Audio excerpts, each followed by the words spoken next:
Assalamualaikum and hi. This video will be looking at English download for Form 5, page 13, Lesson 5, Speaking. English download untuk tingkatan 5, muka surat 13, pelajaran 5, bertutur. Okay, page 13, Speaking. The focus of this lesson is question 2, 3 and 4. But while we are already here, why not we look at question 1 and question 5 also? We will look at question 1 as the introduction for this lesson and question 5 as the closure. Jadi muka surat 13, bertutur. Fokus pelajaran kali ini adalah soalan 2, 3 dan 4. Tapi dah alang-alang kita berada di muka surat ni, apa salahnya kita lihat soalan 1 dan soalan 5 juga. Anggaplah soalan 1 tu sebagai pemanas badan dan soalan 5 tu sebagai penutup pelajaran kita kali ni. Before I start, let me remind you, for this lesson you will be required to work in pair. So make sure you already have your partner. Sebelum kita mula pelajaran kali ini, ingin saya ingatkan, untuk pelajaran kali ini, anda diperlukan untuk bekerja secara berpasangan. Jadi, pastikan anda sudah ada pasangan anda untuk buat aktiviti kali ini. Kalau tak ada rakan yang boleh jadi pasangan anda, abang atau kakak atau adik, ibu dan bapa pun boleh bantu anda menjadi pasangan anda untuk aktiviti kali ini. Jadi, mari kita lihat. Speaking. Number 1. Ask and answer these questions with a partner. Tanya dan jawab soalan-soalan berikut dengan seorang pasangan. So for this part, you need to take turn to ask and answer these questions. Jadi untuk bahagian ni anda perlu ikut giliran lah. Seorang murid akan tanya dulu soalan-soalan di bawah ni. Kemudian pasangannya akan jawab dululah soalan-soalan ni. Okay, selepas selesai pasangan tu jawab soalan-soalan tu, tukar giliran pula lah. Yang menjawab soalan tadi tanya pula soalan kepada yang bertanya tadi. Yang bertanya soalan tadi pula giliran dia untuk menjawab soalan-soalan yang diberikan. When answering the questions, make sure you answer in complete sentence. Bila menjawab soalan-soalan yang diberikan, pastikan anda jawab dalam ayat yang lengkap lah. Tak bolehlah jawab sepatah-sepatah. Contohnya kita lihat soalan yang pertama tu. Which relative or friend do you admire most? Why? Sanak saudara atau kawan yang manakah yang kamu paling kagumi? Mengapa? Jadi apabila jawab soalan ni, jawab dalam ayat yang penuh lah. Answer in full sentence.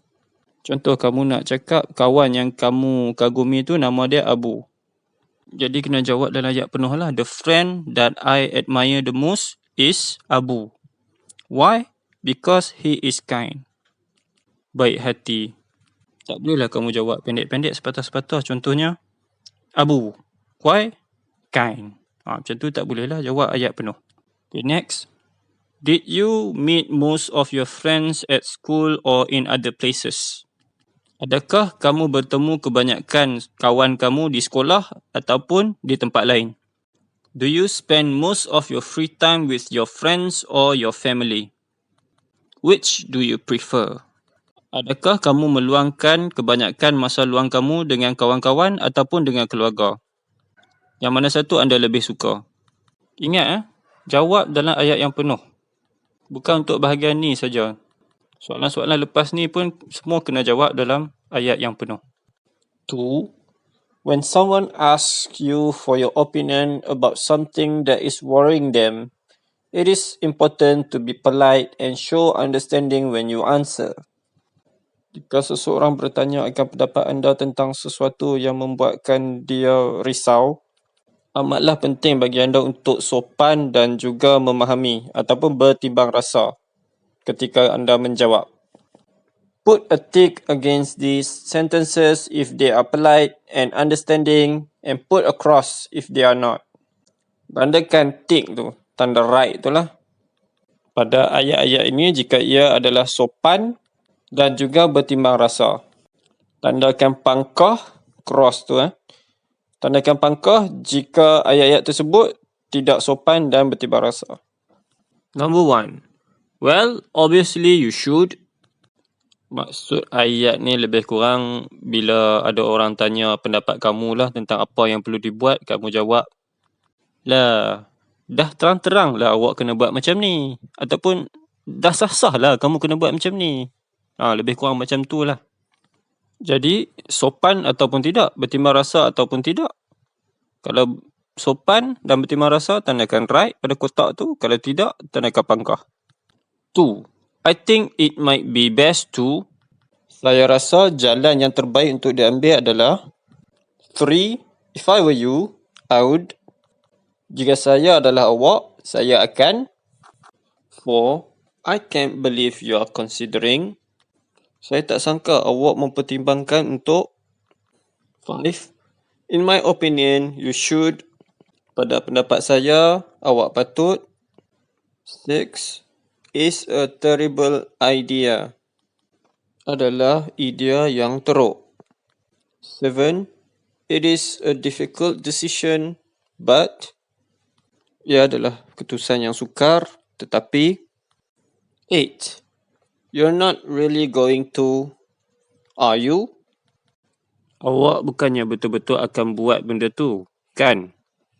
Okay, question 3. Follow the instruction and complete the task with your partner. Ikut arahan dan lengkapkan tugas bersama pasangan anda. One of you will be student A and the other will be student B.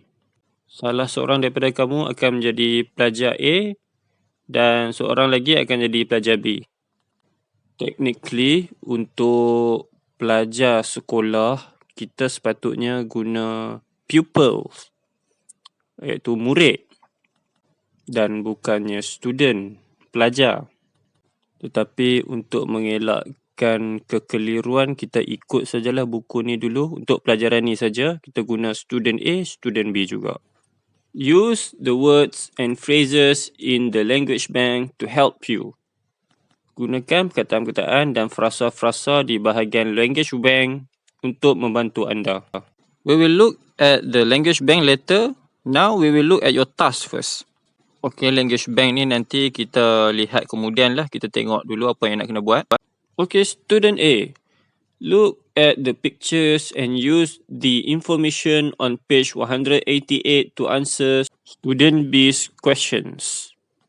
Pelajar A, lihat gambar-gambar dan gunakan maklumat di muka surat 188 untuk menjawab soalan-soalan dari pelajar B. Maknanya pelajar A nanti kamu kena lihat muka surat 188 sebab ada maklumat yang perlu anda guna di situ untuk jawab soalan-soalan B. Nanti kita lihat muka surat tu. Sekarang kita tengok dulu student B. Look at the pictures and ask student A these questions to find out what the situation is. Lihat gambar-gambar tersebut dan tanya pelajar A soalan-soalan yang di bawah ni untuk mengetahui apa situasi sebenar, apa masalah yang dihadapi. You should ask, kamu perlu tanya, what is the problem? Apa masalahnya? What are some possible solutions? Apakah penyelesaian-penyelesaian yang mungkin boleh diambil? What are the disadvantages of each solution? Apakah kekurangan-kekurangan bagi setiap penyelesaian? Using the information you have been given, give student A your advice on what you think the best solution is and why. Dengan menggunakan maklumat-maklumat yang kamu dapat, beri nasihat kepada pelajar A tentang apa yang anda fikir adalah penyelesaian yang terbaik dan mengapa. Okey, lepas kamu tanya 3 soalan ke atas tu, jadi pelajar A ni dia akan bagi maklumat kepada kamu lah. Jadi berdasarkan maklumat yang kamu dapat tu, kamu kena beri nasihat pula kepada pelajar A tentang apa yang kamu rasa yang terbaik. Explain why you didn't choose the other solution. Terangkan mengapa anda tidak memilih penyelesaian yang satu lagi. Okey, secara ringkasnya, pelajar A ni dia ada masalah berkaitan seorang kawan dia yang baru berpindah. Maklumat tentang masalah dia ni ada di muka surat 188. Jadi pelajar A ni nanti kena pergi ke muka surat 188 dan fahamkan maklumat-maklumat yang diberikan tentang masalah yang dihadapi oleh kawannya. Jadi bila pelajar B itu tanya soalan kepada pelajar A kena jawab soalan-soalan yang diberikan oleh pelajar B dengan menggunakan maklumat yang dia dapat daripada muka surat 188. Pelajar B pula, kamu kena tanya 3 soalan kepada pelajar A. 3 soalan yang tadi itulah. Selepas kamu tanya pelajar A tu, kamu akan dapat maklumat tentang soalan kamu lah daripada pelajar A tu. Jadi, dengan menggunakan maklumat yang kamu dapat daripada pelajar A tu, pelajar B, kamu kena pula menasihati pelajar A. Kena nasihat pelajar A ni apa penyelesaian yang kamu rasa paling baik. Kemudian kena jelaskan pula mengapa. Dan mengapa kamu tak pilih penyelesaian yang satu lagi. Jadi, kamu kena dengar betul-betul lah tentang maklumat yang diberikan oleh pelajar A. Sebab kamu perlu nasihat dia nanti. Kamu perlu faham. Dengar betul-betul dan faham. Jika kamu tak faham, tak dengar betul-betul, kamu tak boleh nak nasihatkan dia nanti. Okey, selesai. Mari kita lihat muka surat 188. Okay, page 188.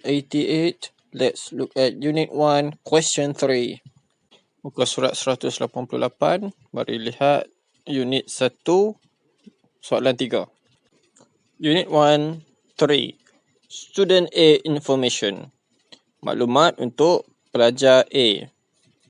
Your friend has recently moved to a new town and school and is feeling a bit lonely. Kawan anda baru saja berpindah ke tempat baru, sekolah baru dan berasa sedikit kesunyian. She would like some advice on how to make friends and improve her social life. Dia mahu minta sedikit nasihat tentang bagaimana untuk membuat kawan baru dan juga menambah baik kehidupan sosialnya. She is keen on photography, but there is no local photography club for young people. Dia amat meminati bidang fotografi, tetapi di sekitar tempat tinggalnya, tiada kelab fotografi untuk orang muda yang umur sebaya dengan dia lah. Using this information, answer student B's questions. Dengan menggunakan maklumat ini, jawab soalan-soalan dari pelajar B. Jadi nanti pelajar B dia akan tanya soalan-soalan tertentu, antaranya soalan yang berada dalam kotak yang paling kiri tu. Kita tengok soalan yang pertama. What are some possible solutions? Apakah penyelesaian-penyelesaian yang mungkin boleh diambil? Jadi kalau kamu lihat, kamu ada option 1 and option 2. Pilihan 1 dan pilihan kedua. Jadi bila pelajar B nanti dia tanya, kamu bagi kedua-dua pilihan ini, kedua-dua maklumat ini, sebab nanti dia kena nasihat kamu untuk membuat pilihan yang mana satu yang dia rasa yang terbaik. Okay, what are some possible solutions? Option 1, pilihan pertama. Tell her to start her own photography club. Beritahu dia supaya menubuhkan kelab fotografi sendiri. Option 2, pilihan kedua. Tell her to join an existing sports club. Beritahu dia supaya sertai saja mana-mana kelab sukan yang sedia ada. Dah sebab kelab fotografi tak ada, sertailah kelab lain maksudnya. Okay, next question. What are the disadvantages of each solution? Apakah kelemahan bagi setiap penyelesaian? Okay, let's look at option 1. Starting and running a club could be hard work and take a lot of time.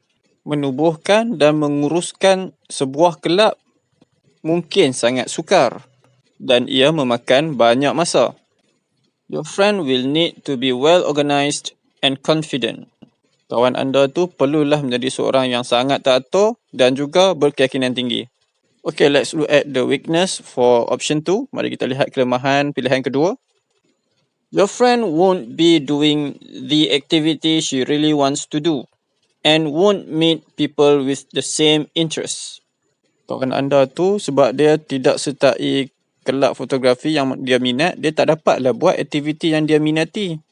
Dan dia juga tak dapatlah berjumpa dengan rakan-rakan lain yang sama minat dengannya. Dia tak jumpalah rakan-rakan yang sama minat fotografi dengannya untuk bersembang, bertukar pendapat dan sebagainya.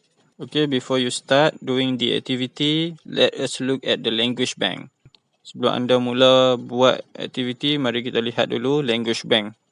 Showing understanding. Untuk menunjuk yang anda memahami. Jadi language bank ni adalah frasa atau ayat yang boleh kamu guna untuk membantu kamu untuk membuat aktiviti ni lah. Untuk menunjukkan yang kamu memahami situasi kawan kepada pelajar A tu. I understand your problem, but I would probably... Saya faham masalah awak, tetapi kalau saya akan... It is difficult to decide, but ia sukar untuk membuat keputusan. Tetapi both options have advantages and disadvantages. But kedua-dua pilihan ada kelebihan-kelebihan dan juga kelemahan-kelemahannya. Tetapi it is a difficult decision. But ia sebuah keputusan yang sukar, tetapi I think in your position that I might. Saya rasa jika saya berada di pihak awak, saya mungkin akan. Jadi ketika bertutur nanti, gunakanlah frasa-frasa ni untuk membuat ayat kamu ya. Okay, let's look at download section. Mari kita lihat bahagian download tersebut. Remember that there is no right or wrong answer and the person in the situation is having difficulty deciding what to do. Ingat, tak ada jawapan betul, tak ada jawapan yang salah. Dan orang tersebut berada dalam situasi di mana dia mengalami kesukaran untuk membuat keputusan. Untuk membuat apa? Therefore, oleh itu, you should show that you understand the problem and explain politely how you made your decision and why you didn't choose the other solution. Jadi kamu kena tunjuklah yang kamu faham masalah yang dihadapi oleh rakan pelajar A tu dan terangkan dengan sopan bagaimana anda mencapai keputusan tersebut dan mengapa kamu tidak memilih penyelesaian yang satu lagi. Now you can start doing your speaking activity. Sekarang anda boleh mula membuat aktiviti bertutur anda. Make sure you already have your partner, student A and student B. Pastikan anda telah ada seorang pasangan, pelajar A dan pelajar B. Okay, now student A, read the information on page 188. Pelajar A, baca maklumat yang berada di muka surat 188. After you have read the information, student B will ask student A the questions. Starting with the first question. Selepas pelajar A dah baca maklumat berada di muka surat 188, pelajar B akan bertanyakan soalan kepada pelajar A. What is the problem? Apa masalahnya? Kemudian pelajar A jawablah. Apa masalahnya? Masalah tu kamu kena tengok balik soalan dia tu lah. Masalah apa yang dihadapi oleh kawan pelajar A ni? Kamu terangkanlah. Kawan kamu tu baru pindah ke tempat baru, ke sekolah baru dan sebagainya. Kemudian pelajar B akan tanya, what are some possible solutions? Apa penyelesaian-penyelesaian yang mungkin boleh diambil? Jadi pelajar A berilah dua pilihan tadi. Pilihan pertama, tell her to start her own photography club. Pilihan kedua, tell her to join an existing sports club. Kemudian sambunglah. Pelajar B akan bertanyakan soalan. Pelajar A pula beri maklumat daripada option 1 dan option 2 tu. Dah selesai pelajar A beri maklumat, kemudian pelajar B perlu memberi nasihat tentang penyelesaian mana yang dirasakan yang terbaik dan mengapa tidak pilih penyelesaian yang satu lagi. Jadi pelajar B ni untuk beri nasihat bolehlah guna contoh ayat daripada language bank tadi. Jadi seperti yang saya kata tadi, pelajar B dia kena listen, kena dengar betul-betul maklumat yang diberikan oleh pelajar A dan kena fahamkan sebab kamu kena beri nasihat lepas tu. Kalau kamu tak dengar betul-betul dan kamu tak faham, tak bolehlah kamu nak beri nasihat nanti. Pelajar A pula, kamu tak bolehlah ambil bulat-bulat ayat dari muka surat 188. Contohnya bila pelajar B tu tanya, what is the problem? Apa masalahnya? Memang maklumat tu ada dalam soalan tu, maklumat tu. Tapi kamu kena ubah sikit ayatnya. Contohnya, your friend has recently moved to a new town. Kamu tak bolehlah pakai your friend lagi. Sebab itu soalan tu bercakap dengan anda. Sekarang anda nak guna maklumat tu untuk bercakap dengan rakan anda, pelajar B ni. Jadi kamu kena tukarlah your friend tu kepada my friend. Sama juga untuk option 1 dan option 2. Tak bolehlah kamu sebut tell her to start her own photography club. Kamu kenalah ubah sikit. I could tell her to start. I could tell her to join. Dan sebagainya. Now you can already start doing your speaking activity. Sekarang anda boleh mula buat aktiviti yang soalan ketiga ni. After you have done that, let's look at question 4. Dah selesai soalan 3 tadi, kita tengok soalan 4 pula. Now, swap roles. Look at the extra practice on page 188 and follow the instructions. Sekarang, tukar peranan. Maksudnya tadi pelajar B bertanya soalan, pelajar A beri maklumat kan? Sekarang tukar peranan, pelajar A pula bertanya, pelajar B pula bagi maklumat. Maklumat tu tak pakai maklumat yang sama lah. Kena tengok bahagian extra practice, muka surat 188. Dan ikut arahan yang diberikan. Mari kita lihat. Extra practice, muka surat 188. Okay, extra practice. Student B, look at the pictures and use the information on page 191 to answer student A's questions. Pelajar B, lihat gambar dan gunakan maklumat di muka surat 191 untuk menjawab soalan daripada pelajar A. Muka surat 191 pula. Itulah kehidupan ibarat bola. Kadang-kadang dia tendang ke sana, kadang-kadang dia tendang ke sini. Gitulah. Okay, student A, look at the pictures and ask student B these questions to find out what the situation is. Pelajar A lihat gambar dan tanyakan kepada pelajar B soalan-soalan berikut untuk mengetahui situasi yang dihadapi. Jadi sama saja. What is the problem? Apa masalahnya? What are some possible solutions? Apakah penyelesaian yang mungkin boleh diambil?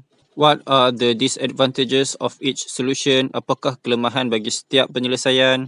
Sama juga, lepas tu kena bagi nasihat juga. Beri nasihat yang mana penyelesaian yang terbaik dan mengapa. Lepas tu kena terangkan mengapa tak pilih penyelesaian yang satu lagi. Using the information you have learned, give student B your advice on what you think the best solution is and why. Explain why you didn't choose the other solution. Jadi sama macam tadi. Cara jawab pun sama macam tadi. Cuma tukar sahaja. Pelajar A pula yang bertanyakan soalan, pelajar B pula yang beri maklumat. Maklumatnya kita kena lihat muka surat 191. Mari kita lihat. Okay, page 191. Unit 1, extra practice. Student B, information. Maklumat untuk pelajar B. Jadi macam yang saya cakap tadi, tukar pula peranan. Pelajar A tanya soalan, pelajar B pula bagi maklumat. Yang bezanya adalah situasi. Okey, situasi dia apa? Kita baca sekarang. You and your sister have been invited by some friends to a pop concert with your favourite band. Anda dan kakak anda telah dijemput oleh beberapa orang kawan ke sebuah konsert pop. Jadi konsert pop tersebut akan ada kumpulan muzik kegemaran anda lah akan membuat persembahan. Your sister is very disappointed because she's got an exam the next day and can't go to the concert. Kakak anda berasa sangat kecewa kerana dia ada peperiksaan pada keesokan hari dan tidak boleh pergi ke konsert tersebut. You want to see the band, but you don't want to upset your sister. Anda ingin pergi lihat kumpulan muzik itu membuat persembahan, tapi anda tidak mahu membuatkan kakak anda kecewa ataupun terasa hati dengan anda. So what are some possible solutions? Option 1, pilihan pertama. Go to the concert and promise to buy tickets for your sister next time the band are in town. Pergi ke konsert tersebut dan berjanji kepada kakak anda untuk membeli tiket kepadanya lain kali bila kumpulan muzik itu datang buat persembahan di tempat kamu. Option 2, pilihan kedua. Don't go to the concert and stay at home instead. Tidak pergi ke konsert tersebut, sebaliknya tinggal di rumah sahaja. What are the disadvantages of each solution? Apakah kelemahan bagi setiap penyelesaian? Your sister will probably be angry and upset and might not talk to you for a while. Kakak anda berkemungkinan akan berasa marah dan terasa hati dan mungkin tidak akan bercakap dengan anda buat sementara waktu. She might do badly in her exam as a result. Kesannya mungkin dia akan tidak dapat jawab dengan baik dalam peperiksaannya. Option 2. Although your sister will be happier, you will miss the concert which your friends are going to. Walaupun kakak anda akan lebih gembira, tak lepaslah untuk pergi ke konsert di mana kawan-kawan anda semua pergi. You will be disappointed. Anda pula yang akan rasa kecewa. Okay, dan you can do this activity now. Selesai tu, kamu boleh buat aktiviti ni sekarang. Cara dia sama saja. Tukar saja peranan. Tukar situasi sahaja. Let's look at question 5. Mari kita lihat soalan 5. Okay, question 5. Work in pairs to discuss these questions. Bekerja secara berpasangan. Bincangkan soalan-soalan berikut. What qualities do you think are important for making and maintaining friendships? Kualiti apa ataupun sifat-sifat apa yang kamu rasa penting untuk membuat kawan dan juga untuk mengekalkan persahabatan? Do you think it is more important to have lots of friends or a few good friends? Adakah anda berfikiran bahawa lebih baik ataupun lebih penting untuk mempunyai ramai kawan ataupun kawan yang sedikit tetapi sangat baik? There is a popular proverb in English that says, blood is thicker than water. Okay, proverb tu dalam bahasa Melayu adalah peribahasa lah. Dalam bahasa Inggeris terdapat peribahasa yang sangat terkenal yang berbunyi blood is thicker than water. Maksud blood is thicker than water ni sama dengan peribahasa Melayu, air yang dicincang tak akan putus. What do you think it means? Anda rasa maksudnya apa? Do you agree? Setujukah kamu? Jadi untuk mendapatkan maksud peribahasa ni bolehlah rujuk kamus peribahasa ataupun gunakan internet. Cari di internet. Mudah sahaja. Cara buat soalan 5 ni sama macam soalan 1 ni. Mula-mula pelajar A tanya pelajar B semua soalan. Pelajar B jawab semua soalan. Tanya dan jawab tu semua dalam ayat yang penuh. Complete sentence. Jangan pendek-pendek, jangan sepatah-sepatah. Dan selesai, tukar pula peranan. Pelajar B pula yang bertanyakan soalan. Pelajar A pula yang menjawab soalan. I think that's all for now for this lesson. See you again in the next video of English Download. Okay, setakat itu saja pelajaran kali ini. Jumpa lagi di video yang akan datang tentang English Download Form 5 Tingkatan 5. Thank you. Terima kasih.